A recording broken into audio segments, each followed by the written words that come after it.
কাবা শরীফে এক উমরাযাত্রীর প্রতি মানবিক আচরণের জন্য পুরস্কৃত হয়েছেন এক বাংলাদেশি পরিচ্ছন্নতা কর্মী। নিজের জায়নামাজ এগিয়ে দিয়ে ওই উমরাযাত্রীকে নামাজ আদায়ের সুযোগ করে দেওয়ার এই উদারতার স্বীকৃতি দিয়েছে মক্কা সিটি কর্পোরেশন। বার্তা সংস্থা সৌদি গ্যাজেট জানায়, সোমবার 12 জানুয়ারি মক্কা সিটি কর্পোরেশন আনুষ্ঠানিকভাবে ওই পরিচ্ছন্নতা কর্মীকে সম্মাননা প্রদান করে। হাজিরা খেদমত করতে পারছি, আলহামদুলিল্লাহ, যে আরো খেদমত করতে পারি, মক্কা শহর থাকতে পারি ইনশাআল্লাহ। এর আগে তার একটি ভিডিও সামাজিক যোগাযোগ মাধ্যমে ব্যাপকভাবে ছড়িয়ে পড়ে। ভিডিওতে দেখা যায় কাবার প্রাঙ্গণে এক অজানা উমরাযাত্রীকে নিজের জায়নামাজ দিয়ে নামাজ পড়তে সহায়তা করছেন তিনি।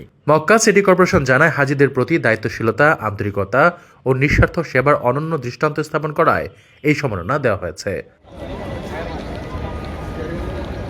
সংস্থাটি ওই আচরণকে পবিত্র শহর মক্কা ও মসজিদুল হারামের মহান আদর্শের প্রতিফলন হিসেবে উল্লেখ করে। তারা আরও জানায়, দয়া ও সহমর্মিতার এই সহজ অথচ গভীর প্রকাশ আল্লাহর ঘরের মেহমানদের প্রতি সেবার প্রকৃত অর্থ তুলে ধরে। সামাজিক যোগাযোগ মাধ্যমে ভিডিওটি ভাইরাল হওয়ার পর নেটিজেনরাও বাংলাদেশি পরিচ্ছন্নতা কর্মীর মানবিকতার ভূয়সী প্রশংসা করেন। এই ঘটনা কাবা প্রাঙ্গণে নীরবে দায়িত্ব পালন করা অসংখ্য কর্মীর মানবিক সেবার চিত্র নতুন করে সামনে এনেছে।